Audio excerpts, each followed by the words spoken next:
Барлықтарыңа сәлем достар, сендермен бірге Дженнифер Мия. Менің артымда қарап тұрғандай, мен бүгін осындай баня жасадым.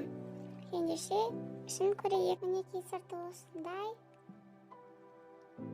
Төбесінен түтін шығып тұр. Ішінде бәрі бар керектінің. Енді есігін ашып кірейік. Бірінші бөлмеде осындай адамдар отырады.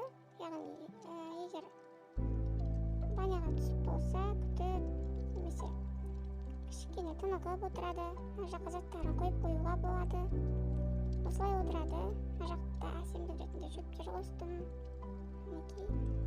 Енді мына есіктен кірсек, бұл жақта ілгіштер тұрады. Яғни киімдерді іліп қоюға арналған. Мына есік осындай есік.